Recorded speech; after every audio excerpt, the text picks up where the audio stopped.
Welcome to the Whiskey Vault. I'm Daniel Whittington, Chancellor of Wizard Academy and Whiskey Marketing School.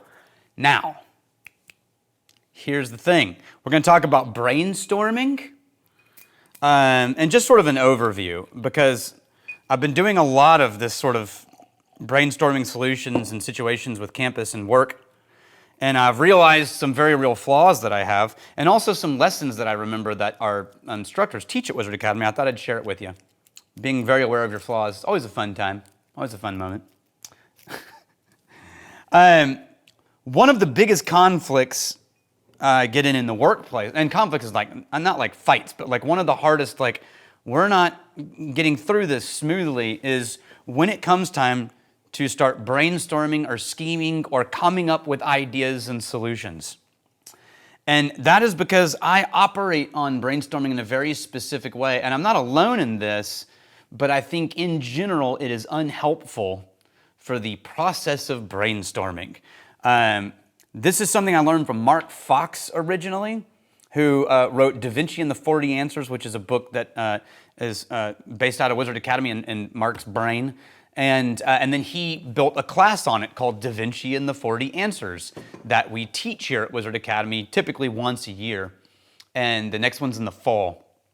And it's a combination of the story of Da Vinci and brain application and the shape of problem solving and a Russian engineering principle called TRIZ, T-R-I-Z, and the 40 lenses of problem solving. It sounds super nerdy, it is, and you would love it if you love this kind of thing.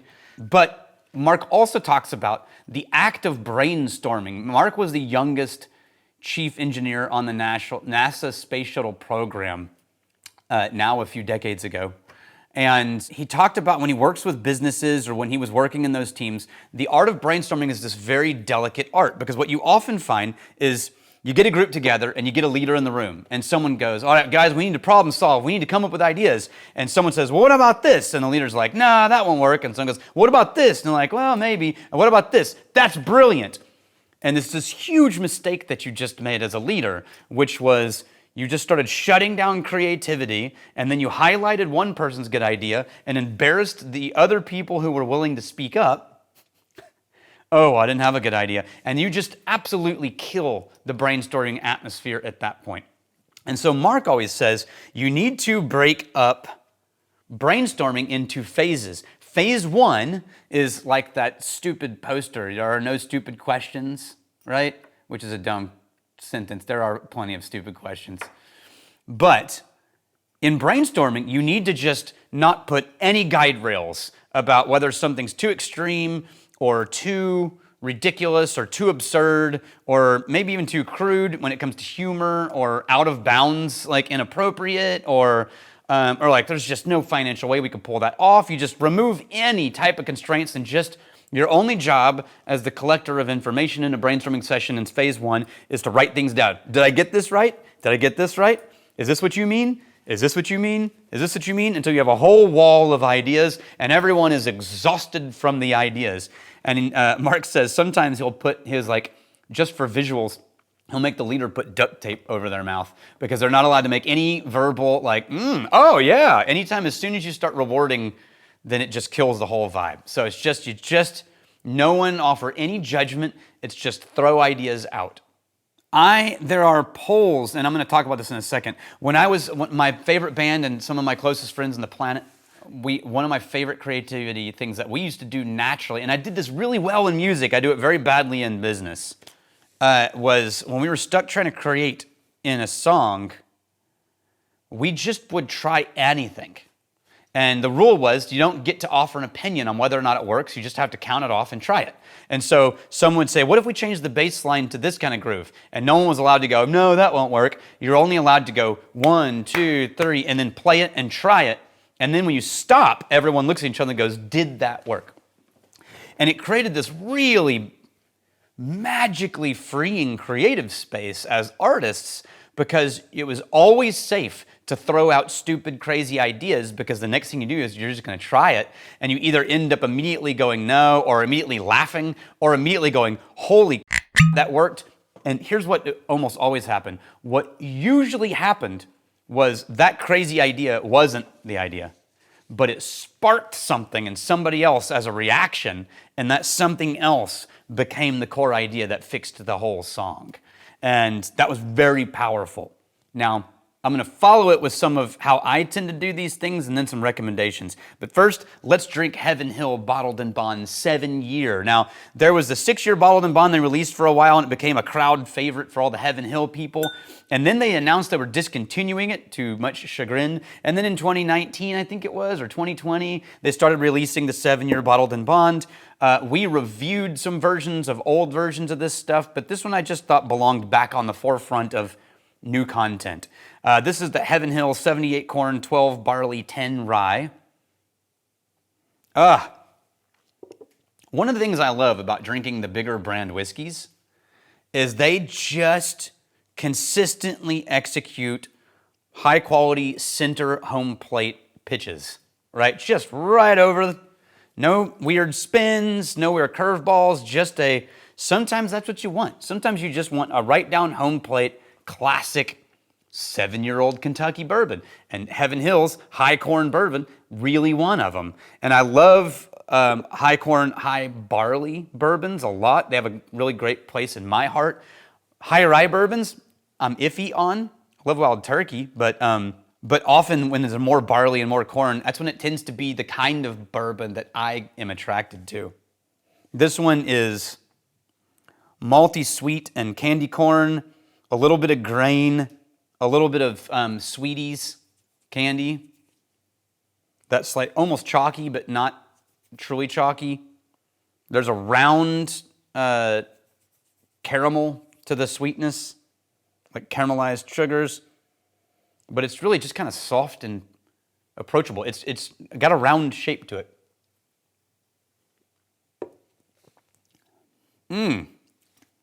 It's a little dry.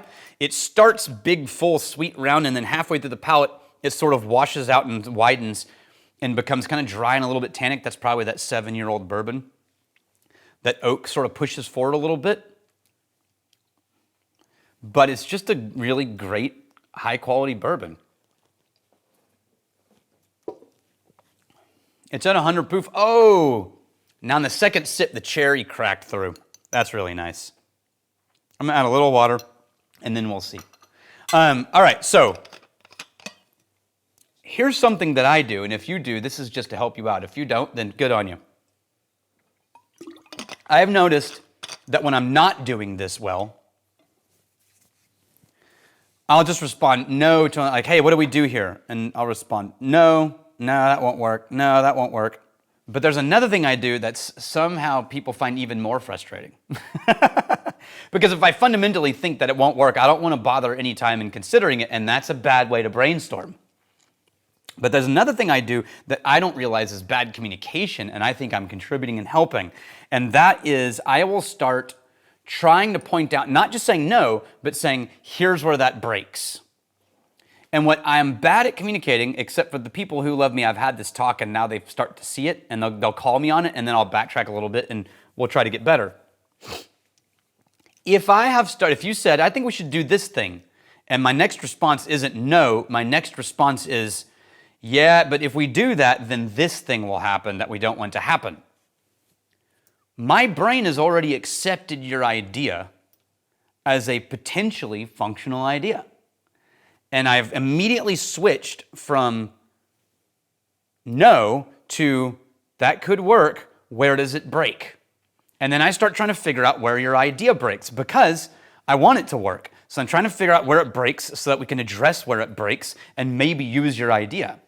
But that's not how people hear it. How people hear it is, I'm just pointing out all of the negative ways that your idea won't work. That's not at all what I intend, and it's a terribly opposite thing for someone to do, but I just can't help it. And I brought this up with a couple of people I know, and they immediately started laughing. They're like, oh yeah, that's exactly what you do. And I'm like, yeah, but you gotta understand, the moment I start pointing out the weaknesses in your plan, it means you've already gotten past phase 1. I'm already considering your plan. And I'm actually thinking, I'm taking it seriously, and I'm trying to figure out, can we address what it breaks or what it doesn't solve? Because if we have answers to all of those, then holy you might have just found the idea. Very rarely do I hear an idea and go, yes, that's it, that's what we're gonna do. Now, That's not a great way to brainstorm. My segment belongs in phase 2 of brainstorming. So phase 1, collect all the crazy ideas. Phase 2, one by one, go through every crazy idea and figure out where it comes apart and why, right? Well, we do this, then we're going to lose 2/3 of our customers. Well, if we do this, then we have to change how we do this, this, and this. Okay, maybe that's possible. How married to these things are we? If the answer is very, then if the answer is no, we might be able to change those, then move it into the possible column, right? And you just start sifting ideas from outright, nope, won't work, to might work if we change some things, to these I kind of really love. And you categorize them. And then you go straight to the ideas you really love and just develop them. And then you go to the ideas that might break things and you start figuring out if there's solutions. And this is a 2 or 3 step process.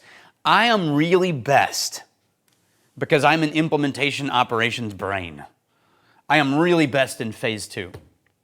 And once I have a real great understanding of the ethos of a situation, I'm really great at phase 3 of going, yes, I sense this is the right thing and I can't put a finger on it, but I think it solves everything that we're trying to do.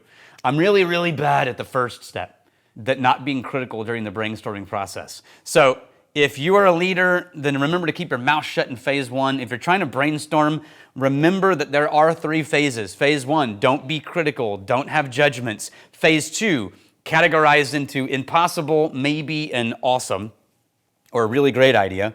And then phase 3, begin to refine things, kick things, and eliminate, and then narrow it down. That's a really basic approach, and I find so many of really helpful things in my life are not things that I've never thought of, or not things that are really complex, but really simple things like, oh, good reminder, yes, I absolutely do that, and you're right, I need to remember it and stop doing that. Hopefully this was one of those. With a little water, the brown sugar and cinnamon sort of jumps forward and the barrel notes soften. And the palate, a little water, this becomes a truly beautiful, sweet, softened, but still rich bourbon. I like it better than at 100 proof, surprisingly. Cheers to you, and I'm really glad you're here. If you're brainstorming about whether or not to like and subscribe, forget the lists. Just click the buttons and see what happens.